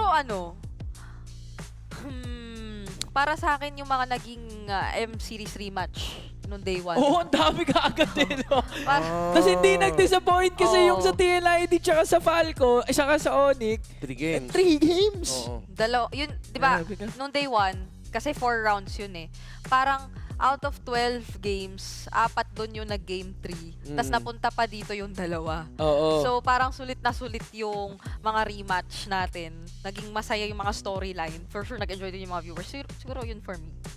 Kayo ba? Ikaw ba rin, Mar? Ano favorite mo? Dami. Dami ko rin kasi hindi napanood. Actually, Kasi of course, yun lang eh. isang damakpak na games na laging Sabay-sabay. nagsasabay, Oo. sabay-sabay eh. Totoo. Pero, PH team ba lang dapat o pwedeng sa iba? Kahit din? iba. Kahit sa iba. Kahit yung diversion ni Rins. Oo. Oo. Oo Ay, nga. hindi ko napanood yun eh. Nakita na sa highlights though. Oo. Yung sa bot na diversion para i-end yung game. I think, X-board, pwede. Pwede si Ace. This is your brain when you're struggling to focus. And this is your brain when you're in the zone. But getting in the zone and staying was going to be difficult for Fulvius. Farsa as well against the Vexana, so the composite that they made was like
We are back with game number 3 between Onyx ID and Aurora Turkey. So after looking at the scoreboard during the break, we now know that Aurora Turkey will not make it to the playoffs. So Onyx right now has 8 points, Aurora Turkey has 6 points. So even if Aurora Turkey takes this game away from Onyx, they'll be up 2 points to 8, but Onyx still will have 1 point. So that will make them 9, and 9 beats 8. If my math serves me right. So Onyx will be heading to the playoffs. This match will be Aurora Turkey's redemption arc, and we're gonna frame it like that. So what went wrong in game number 2, and why can't Aurora find their footing, Gani? I think what went wrong, simply put, that first blood was so important. Not just the first blood, right? Kyrie got a kill as well. And that extra gold, that 200 gold, and that extra EXP puts them in the driver's seat. And you can see after that, it was just Onyx controlling the game. After especially that blunder, right? The quad shadow from TNZ, first turtle, I think he went a little bit too bold there, a little bit too ballsy, and got punished, and it made them even harder to turn or equalize. Yeah, from then and there, it's just Onyx in the driver's seat, and they were able to translate in the mid. The late game, they made a slight mistake here and there, nothing too crazy, and they were able to finish it out. Yeah. I've got a question for you, because we've been seeing a lot of new heroes being brought into the draft, especially Kalea, but we don't see Kalea with a lot of success. Both teams, they used Kalea. First game, it was Onyx, they lost with it. Second game, Aurora picked up the Kalea for themselves, and they lost with it. What is wrong with Kalea, and what needs to be done in that draft if you want to play Kalea into your opponents? you have a Kalea, I think that's why I don't think it's first pick material. I've been saying this since yesterday. I don't think Kalea is a first pick material hero. And yeah, a lot of the teams are struggling to find the right connection, to find the right opening, because technically, Purify, done, right? That's the thing. And yeah, I think it's situational. Kalea, I think, is situational. It's not hard prio. Let's see the will. We see a Kalea the third time here in the series. Because I don't think so. I think both teams, I think both teams might not want to use Kalea again. It's really bad luck. If you use it, you're probably bound to lose, but we'll see again if they can make things work, if they decide to pick it up. But I do want to say though, the jungles are so important, especially for Aurora. Now that they're second pick, they banned out the Fanny. That second ban slot might be the Suyo, and just ban out the Joy, man. Just put Kyrie in a difficult position, put him in something like a Hayabusa now, or even back to the Hanzo, where he can't do much in that late game. But you have to ban out the Farsa from Sans. That is just so high mobile, so difficult to deal with. But it looks like they're opening things up. Different approach, right? Onyx, though, they will still take the, well, at least now they're on the blue side again. So let's see if they're able to dictate the draft. It seems like same bans from side of Onyx, like the second game. It's going to be the Matilda, Tushin, and the Harith. Aurora, this time, you mentioned it, Louis, a little twist there. Seems like they weren't able to find a fruitful win. So yeah, Louis off the board for Aurora. I think now, to be honest though, I do want to talk about the roam position, because that has been so crucial in both games. Badang being utilized by Keyboy earlier on was just so pivotal in creating that space, checking out that brushes, the Jawhead, also in the early game, adding some additional pressure onto the jungles, leaving the Suyo open. Kyrie will pick that up. One of the most OP heroes in the game. The start of today, it was 76% win rate, but right now, things have changed a lot, and I think Suyo has been popping off the entire Mobile Master Series. But now, a question for you, Gani. What makes a good roam, and what do you need to find in a roamer now? I think bush control is going to be a big factor, right? So pick up a hero that is like has a great bush control. The Kalea technically has an okay bush control, and also I feel like mobility, right? With the Jawhead here from the side of Onyx, it has mobility. The ult is annoying as well, and with the help or paired up with Moskov, yeah, it's going to be nasty. We saw how the Jawhead and the Moskov 2v1 situation, 1 HP Jawhead, they were able to take down one member. Aurora, though, taking a turn here. The Lucas, who didn't survive usually the second phases of ban, now will be picked up early. Yeah, I love what Aurora is cooking, right? Because we totally forgot that Phobias was left off the block, and Onyx didn't pick that up, so no one's prioritizing the Phobias. So Aurora identifies this. They want to have a winning lane, especially for Lunar this time around. But then again, back to your point about the roams having bush control, having that mobility. Yeah, Jawhead, I would say it's a much better contender in the roam position, just because you have a little bit more escape mechanism, can throw people out of the way. But if you're Kalea, you're flickering in, you're jumping in, and you're pretty much a sitting duck, because you're committing all of your resources if you don't have flicker.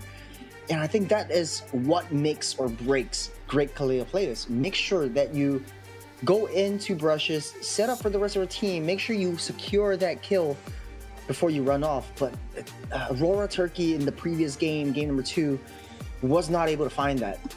No, it was really hard though, right?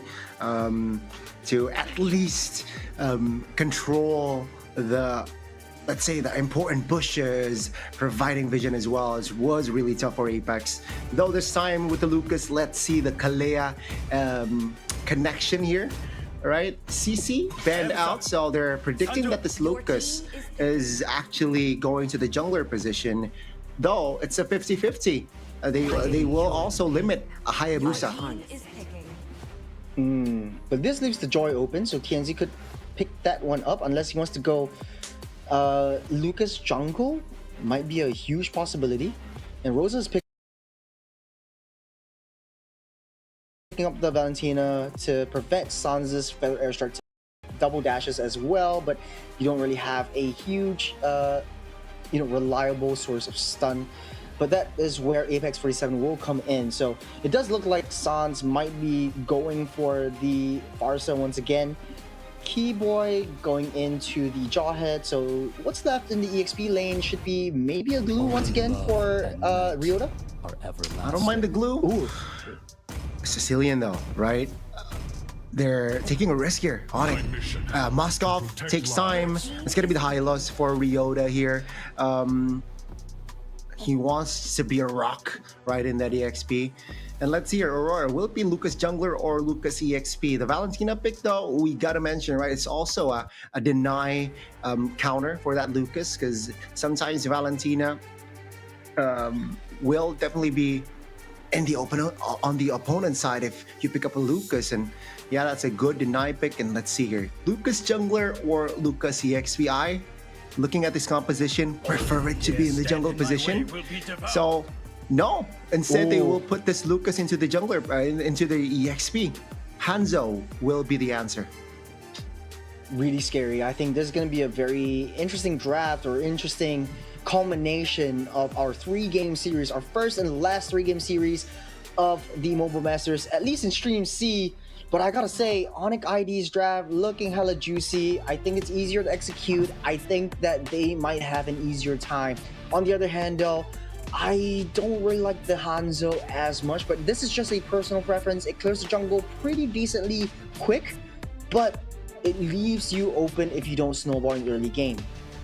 That's the thing, right? That's the tricky thing if you rock the Hanzo. Though, ladies and gentlemen, this will be officially the last game, not just for Stream C, but the last game for the SPS Mobile Masters group stage.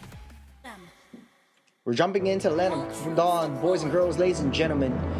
The last game where it doesn't really matter at this point for playoff standings, as Onyx has really secured their slot with 1 point on top of Aurora Turkey. This is the battle for bragging rights. This is the battle for Aurora Turkey to prove themselves that they too can win against a top tier Indonesian team.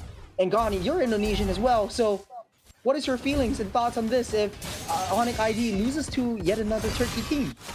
It's going to be a mixed feelings, right? I root for Onyx. I'm a fan of Onyx, but then again, Aurora won my heart as well. Stole my heart. Oh, top lane.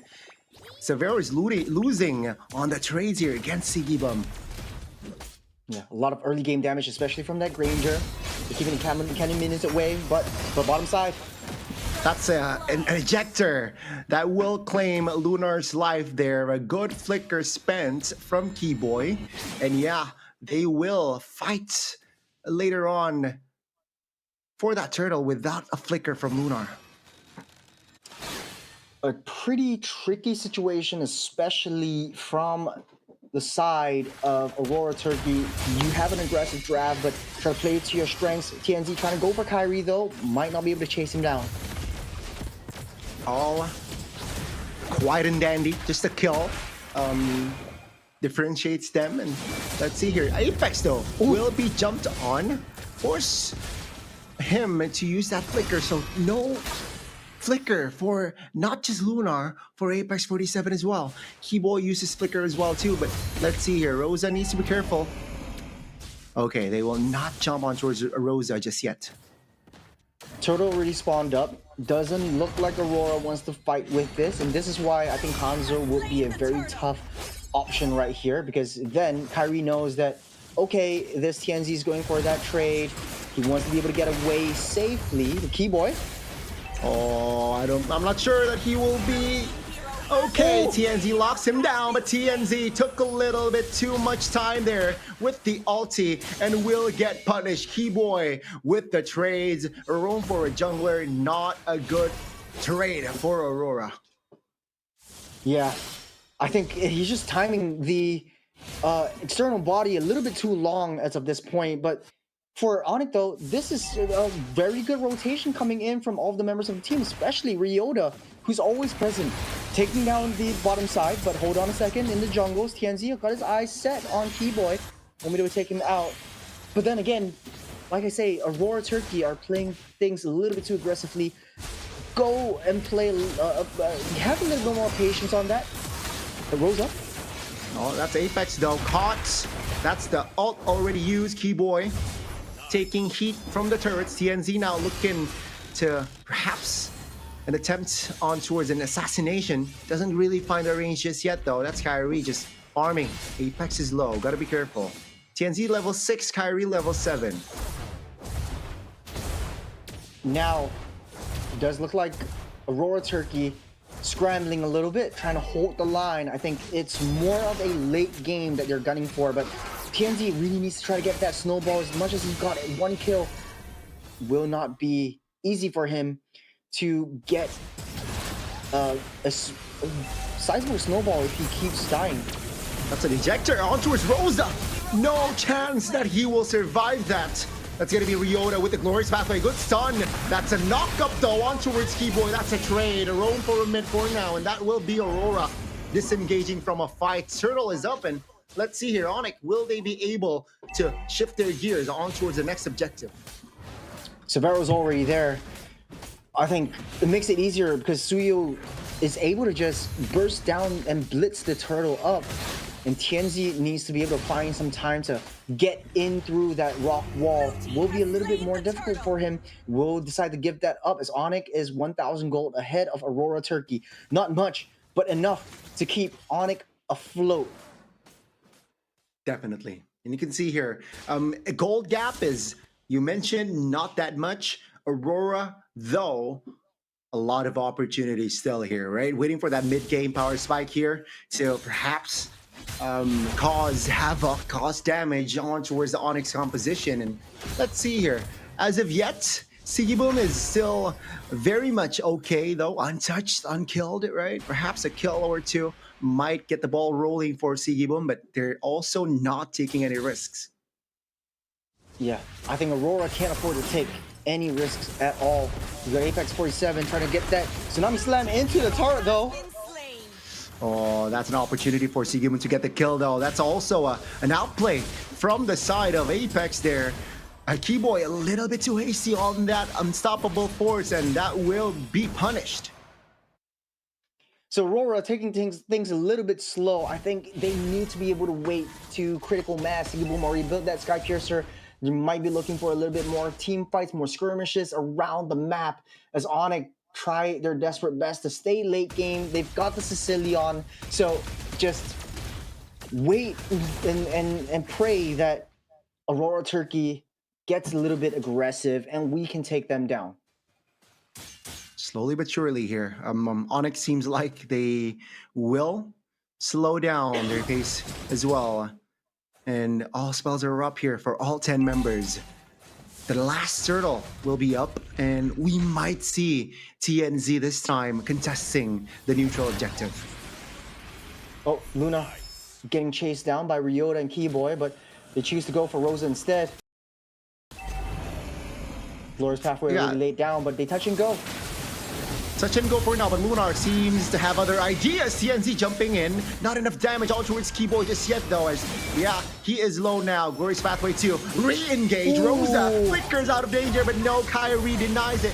That's going to be a knock-up on towards Keyboy again. No, Ryota. That's going to be the collapse by Onyx, though. One by one, Aurora will fall. 4 members down and out. And now it's going to be the mid-tier 1 being taken down, and that's Onyx. What a spike. Oh man, the damage coming in from Kyrie is just too much to handle. And they're facing Aurora underneath their own turrets. I think even with the crowd control and even with the chain CCs that Apex 47 brings on the table, it's not enough to deny Kyrie his engaging approach into the midst of battle. And it just makes it so much easier because Sans is able to use that Sanguine Claws a little bit more lower cooldown, grabbing the members of Aurora Turkey as by the foot and just set up for Kyrie to come and swoop everything in. So very good team fight from Onyx. Lead is 2,000. You're trying to get the aggression going on, shifting into high gear. As Aurora back on that defense once again. When you're Aurora Turkey, you don't want to be in this position. Definitely not, man. 2K gold lead though. They can restabilize, but that's a stun! That's a ejector connecting onto TNT as well. That's going to be fruitful for Onyx. That's going to be also Kyrie repositioning now Lunar out of position. That's the SOD landing. That's Severo jumping into the fight as well. Damage will not be enough to take Apex down though, but Rosa now trying to defend. It's going to be Onyx again with the win regarding the fight. Man, doesn't look too good for Aurora. I think the only thing they can do now is try to find a split push to buy themselves some time, but clock is ticking. It's not going to be easy for them. This is just... Yeah, invested. Leota taking a lot of heat and will be taken down by Sigi Boom. Now they want to fight. Keyboy will be the main target for now for Aurora. Rosa, very aggressive movement. But now, take a look at Sans now. Gets caught, stunned up, and now will be shut down. Harry caught as well as Lunar will beat the Assassinator. It's going to be Sigi Boom finding the kill as well. Aurora, they roar as they have equalized. Gold lead diminishes. Oh, they were not expecting that. Onyx was staying a little bit too close underneath the turret.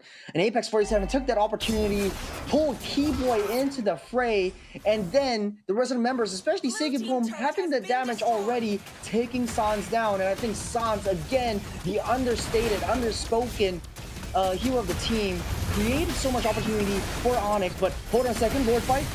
Two glorious pathways. Not every day that you can see that. TNZ though will get the Lord. Ryota taken down. Onyx, they need to be careful. Keyboy disengaging. Not enough range to really escape. And that will be a double for Sigiboom. Mind you, he has the Sky Piercer in hand. And Aurora, they really have turned things around. Oh man, 3 members down for the side of Onyx. It looks like their earlier game is up. Now Aurora Turkey, they're leading the charge. As long as Seaboom is with them, they can create that death ball once again. And Severo can't do anything. He can't even get close. Lord marching down that top side. TNZ trying to find an angle towards Kyrie. Slowly but surely now. Lord marching. Aurora, do they have enough firepower? They do. Glorious pathway there. Stolen. It's going to be Ryota being the recipient of that ult from Apex.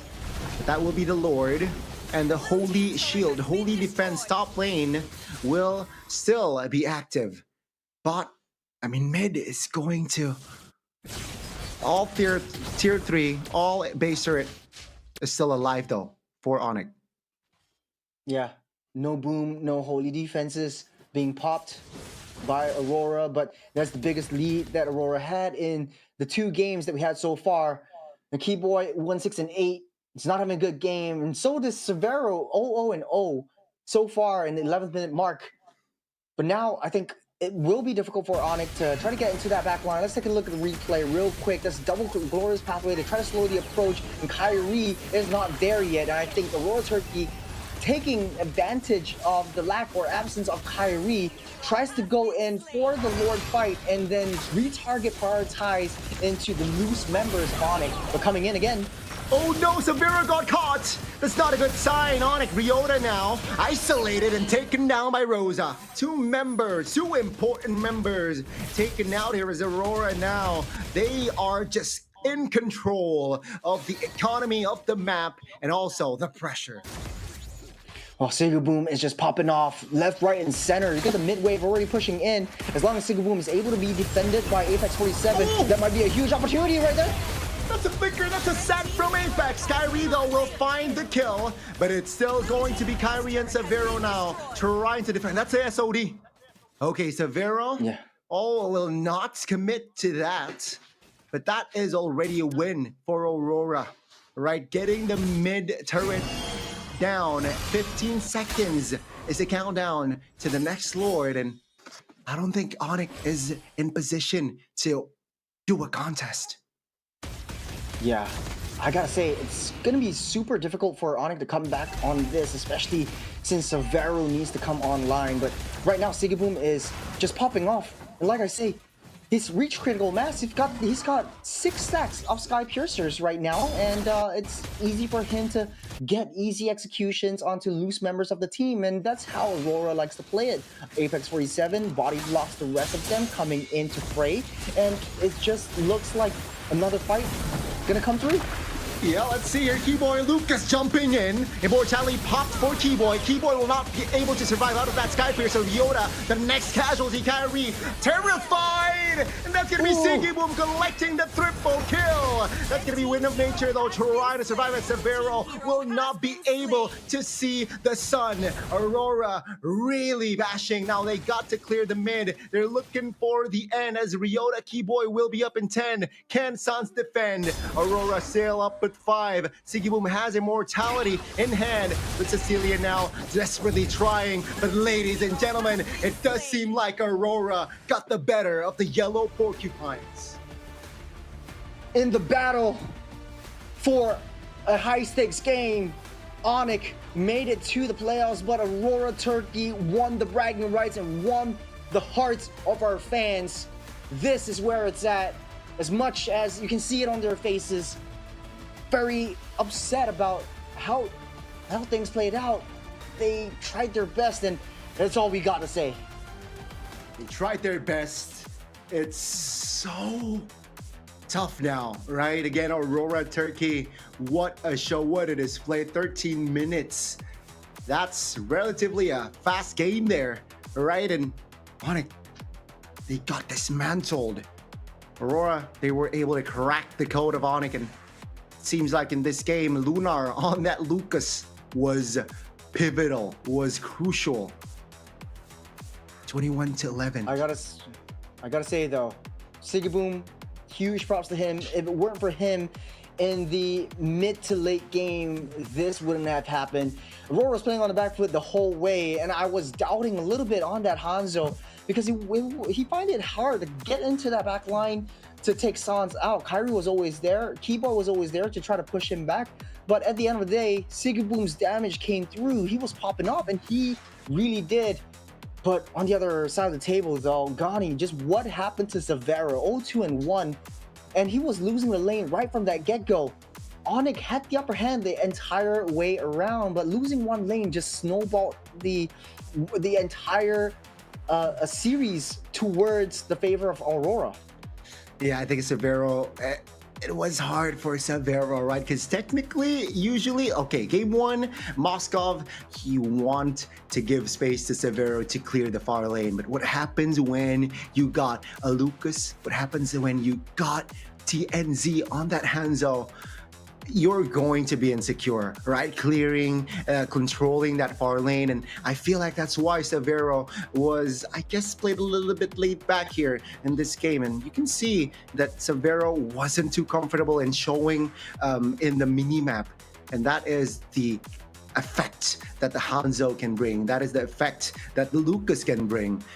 Sigiboom also, right? With the range, I think Ranger played a huge role in why Severo hesitated on clearing the far lanes, but it was just all Aurora controlling the map. I think it was minute number 9, right? Minute number 9, it was Aurora where they got control, and that is where Onyx started to crumble, because Keyboy on that Jawhead, it was hard to find an opening when you're behind.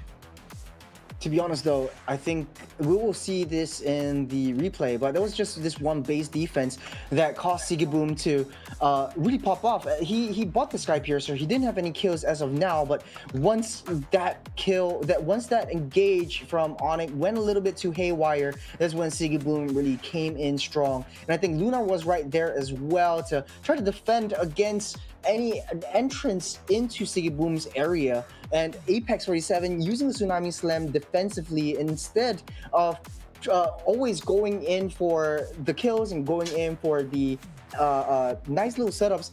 He was very defensive and protecting Sigiboom. So yes, let's play reactively. Let's play a little bit more defensively. As long as Sigiboom's alive, we can win the game.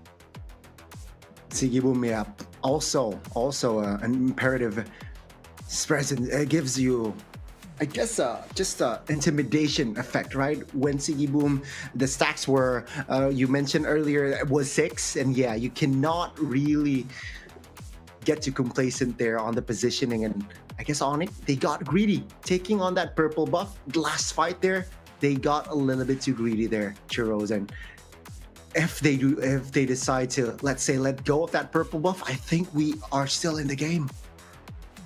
Yeah, I gotta say though, remember I asked you the question, what happens if Turkey actually takes down Onyx again? Will you have a bitter rivalry with Turkey this time around? Because both Turkish teams actually took down the powerhouses of ID. Team Liquid and now Onyx, right? I guess, yeah, it kind of sucked, but you know, Aurora, they displayed a huge performance, you know, especially game 1 and 3, where you get to see when they're comfortable with the execution, when they're comfortable with their drafts. Yeah, Siggy Boom played a wonderful Harith first game, and in third game, he also delivered on this Granger. Yeah, 9-0-7 on this Granger, untouched for most of the game. And even if he was in threat, I think they shifted their playstyle, they shifted their synergy, used Apex 47 and Lunar to just try to body block everything away from this Granger. So huge props to not only him, but the rest of the team taking down Onyx ID. And yes, they are not making it to the playoffs, but then again, this is proof that Turkey can stand amongst the giants like Indonesia. Definitely, man. This is a huge statement, and you know, Indo, y'all can't get too comfortable. But this is going to be the highlight here, right? This is going to be the highlight where earlier on it looked so good for Onyx ID. But then, minute number 9, it all changed. They got the kill here, right? At minute number 8 then. It was then just struggling to find the right connection from side of Onyx. Yeah, I do have to agree. A lot of the times, look at how reactive Aurora is. Right after the 9-minute mark, once they took down this Lord, everything just went south for Onyx. I don't know what exactly went wrong. I think it was Sans who gave Siggy Boom the first free kill, and then you just continue stacking up the Sky Piercer, forcing him to constantly skill up then again.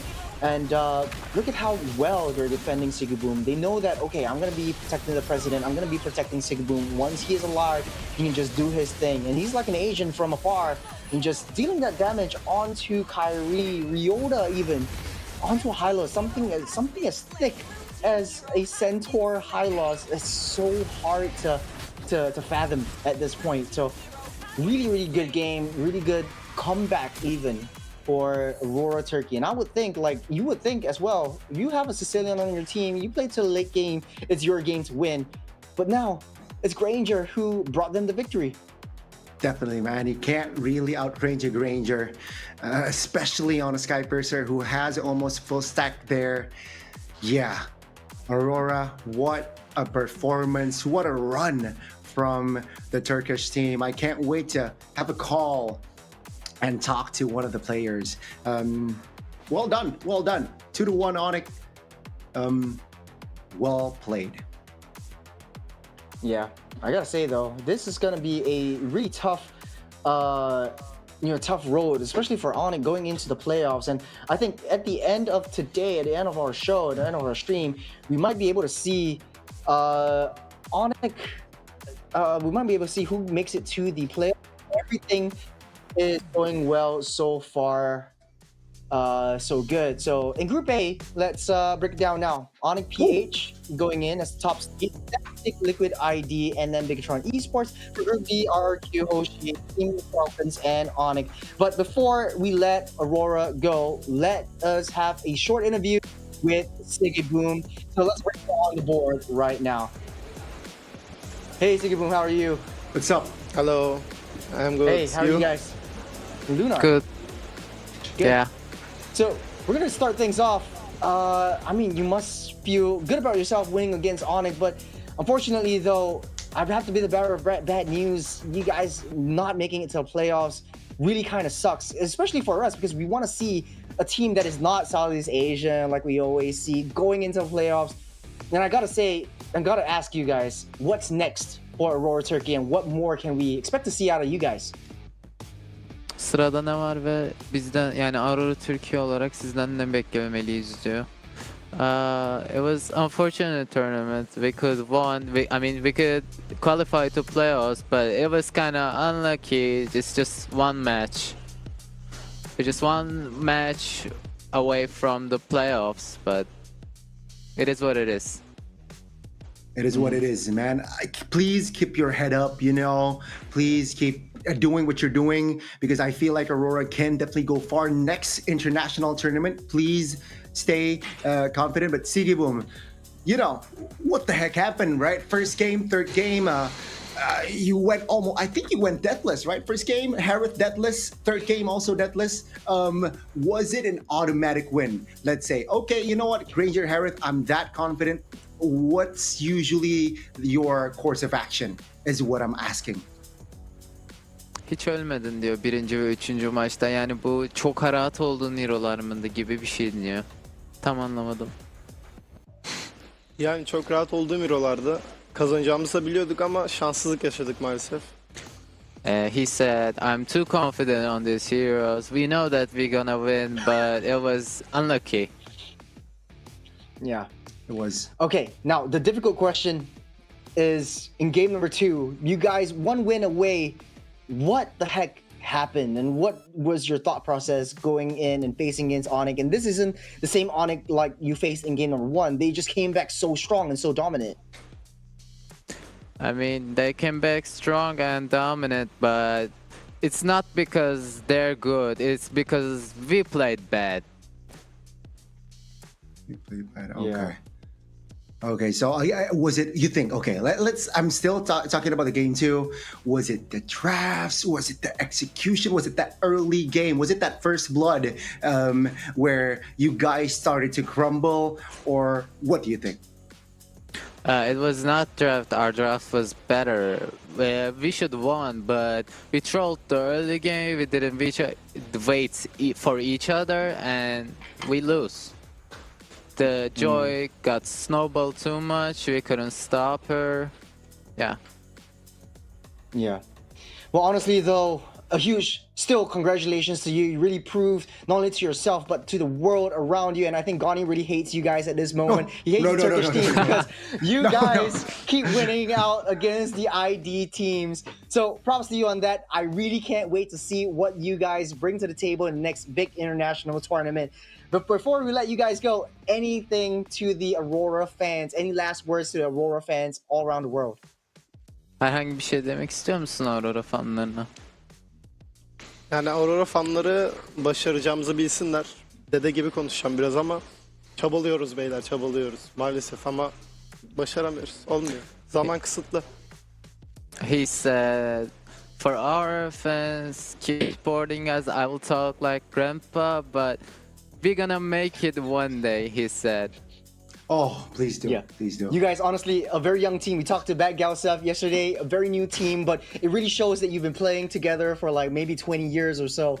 But then again, thank you guys so much for this interview. I hope you guys have fun in the last day of Jakarta. And yeah, thank you very much for the interview. Thank you. Thank you guys. See you guys. Take care. See you guys. Take care, man. Wow. Wow. Wow, wow. I think it's so brutal because we technically interviewed a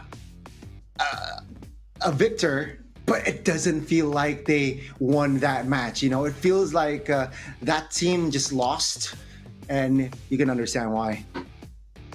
Yeah, they won the battle but lost the war. And if I was in that position as well, I would feel really, really upset as well too. Yeah. Like, man, just one game away and we make it to playoffs. And I think they're banking on each other, they're banking on everyone as well.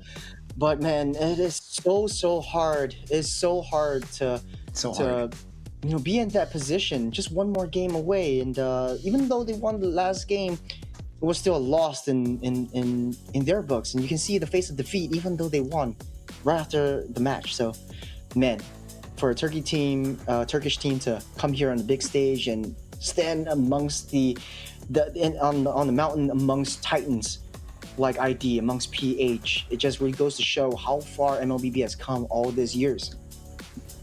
It's brutal, right? It's so brutal. You can see the disappointment. You can see that they're not over with the loss, quote unquote, right? Even though they got a dub, but yeah, that's the game, right? That's part of the game, you know. And I hope, though, right? I hope Aurora takes this results, you know, whether it being bitter, some are sweet. They take it to themselves internally, go back home, you know, reset button, and then next international, well, local first and then international, they will have an upgrade, right? Mentally, you know, and also in game.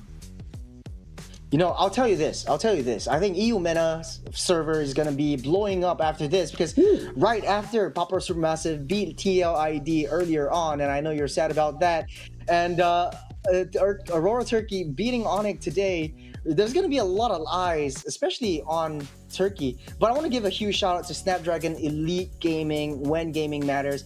Man, these guys are playing on really high FPS. The reaction times that you see, the flickers away from the main setups that you see all around the entire 3 days group stage is not over yet because Snapdragon will be there until the very end in the playoffs as well. So huge shout out to them and thank you for, you know, organizing this event. I want to give a huge shout out as well to the production who make all of this possible as well. So yeah, as we come on in to the playoffs, how are you feeling, Gani?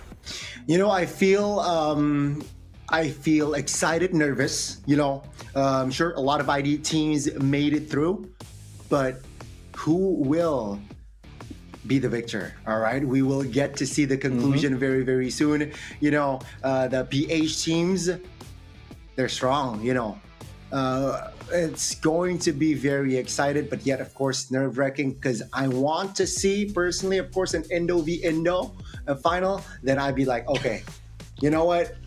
Who cares? Anyone can win. If it was going to be an Indo versus ID final. What about you though? Playoffs? Yeah. What do you feel? It's gonna be a lot of PH and ID teams on the board, huh? Actually, it's all PH and ID teams. It's just Southeast Asian flavor once again. But you know, before that, if you'd like to stay comfortable, go check out Anthros. And I want to take this from Husky, designed and built by humans, tested for performance, and the design, it's very human. Go check it out. If you haven't seen already, you go back to the stream, you see all the players sitting on the seats. Those are ESL dedicated and collab chairs with Anthros. So if you want to get some of your own as well, go check out anthros.com. Those are very good seats. Haven't tried them out myself, but when I ever head down to Indonesia, which will be soon, by the way. Ooh, you're right. I want to go check it out as well. So, yeah, awesome. Thank you so much for sponsoring this event. This will not happen without Anthros.com as well. But yeah, you know, coming back to it, circling back, Gani, this is going to be a bittersweet ending for at least both of us. I mean, Husky's at the back, but he's going to be at the playoffs, so we don't really care about Husky anymore. Oh, wow. He's going to be here? Okay, that's news. That's news. Yeah, I think he's casting playoffs, yeah. Okay, let's go. Okay. Yeah, I mean, what a day, what a ride, what a phase, all right? 3 incredible days, and we get to see the first phase conclusion. Now comes the climax, though. Yeah. Let's take a look at the standings because I know this is what you guys back home are waiting for. For Group A, Onyx PH will top the charts with 5 wins, 0 losses, 14 points. They will be going into the first seed into the playoffs as well. But not to forget our Indonesian counterparts, TLID, as well as BTR Esports, Bigatron Esports, going into the playoffs 2. But huge shout out to our 3 teams who never got into the playoffs. Papa Supermassive played a heck of a game today against TLID, really proved the world and shocked the world, and hailing from Turkey. Thank you so much for joining us right here. YBG Gaming from China. Really wanted to see what China is like in the playoffs as well, but they need a little bit more time. And of course, Influence Rage, hailing from Brazil. So Group B, we have RRQ topping the charts with 5 wins, no losses. So actually, points difference, they are ahead of Onyx PH. So we're in for a treat if we go into the playoffs. Second team, Team Falcons PH. So this is not the MENA team. MENA team's right at the bottom of the charts as well. They're going in together with Onyx ID. Unfortunately, though, even though Aurora beat out Onyx ID, it was just a 1-point difference. So they will be going home after today. So huge shout out to Turkey, huge shout out to Aurora Turkey for joining us in the group stage. A7 from Brazil, thank you so much for joining us as well. And of course, last but not least, Team Falcons MENA. Thank you very much for, you know, all of the excitement that we have all around here. But it's gonna be a huge battle for the top spot in the Mobile Masters in the playoffs. Gani, a PH Indo matchup in the playoffs. 4 teams in Indo, 2 teams PH. What are your thoughts about all of this? My thoughts is we have the quantity, but do we have the quality? Right? It's 4v2. We are 2 up. You know, let's see, will we be able to at least reach grand finals? Because we can't count the PH out, of course. You know, Team Falcons, very solid. Group phase, they lost twice. Yeah, but you know, they have recovered, it seems like, especially the last couple of days. They seemed very strong. They definitely have recovered. And on the other side, it's Onyx PH, who went undefeated in their group as well. So it's going to be tough, but let's see. Yeah, we got the quantity. Yeah. So what you're saying is, even if one of the Indo teams fall out, you still have another one to take the shot. Hey, Forehead Dragon, all right?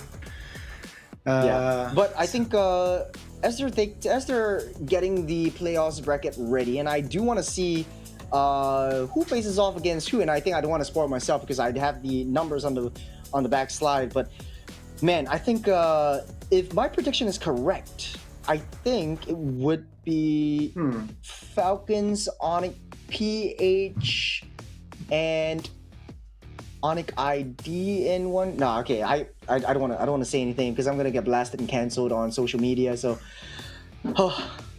okay, I am just pretty sad that we're not seeing Turkey, China, the MENA region, or even Brazil going into playoffs though.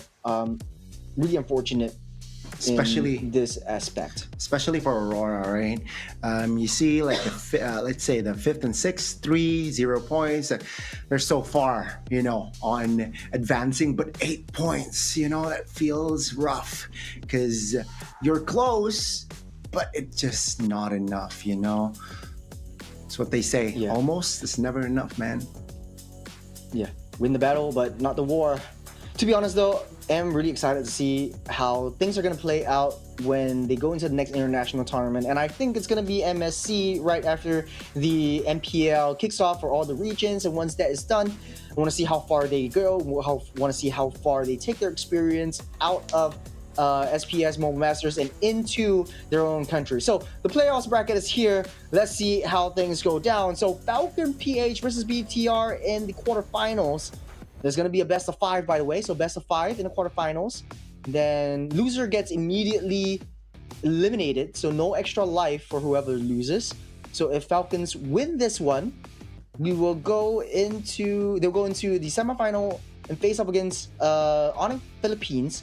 So there won't be a Philippines grand final. So there definitely will be a guaranteed Philippine-Indo final. Or Indo, you know, if Bigatron survives. Or Indo, actually. Yeah. That's a tall order. Best team in the world. Going Best in the into world. Shout out Mirko. Shout out Milko.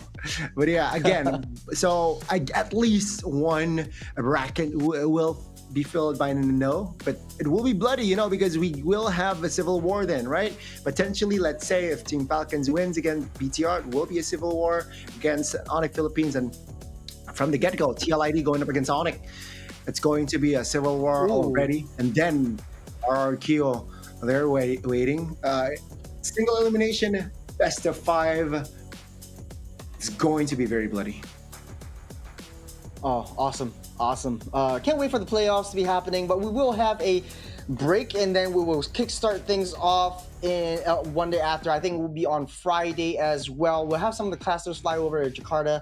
So, you know, to help us make Snapdragon Pro Series better, not only the Mobile Masters, but even in the challenge as well that we have usually twice a year. And I always love to be a part of the Snapdragon Pro Series because it is we try to do the best thing. So scan that QR code that you see just now and support your teams in the Mobile Masters. Just scan the QR code, go into the link right now, buy your tickets, and come down to Jakarta. Come down, all right? Support your favorite team. You gonna see Gotti. So easy. You can see Churro soon, you know, in a couple of months, maybe end of year. Maybe, you know. maybe. But you know, hey, it's a bittersweet end for the teams. It's sorry to see them go, but we're excited for the playoffs. And hey, you know, from us here at the desk, I think we're the last stream to close as well. So Z-Stream, best stream. Shout out to Husky, who's always been here for the 3 days, but you will see him during the playoffs as well. My name is Churros. With me here is Gani, and thank you so much for joining us. It has been a blast. Take care and good night. Cheers.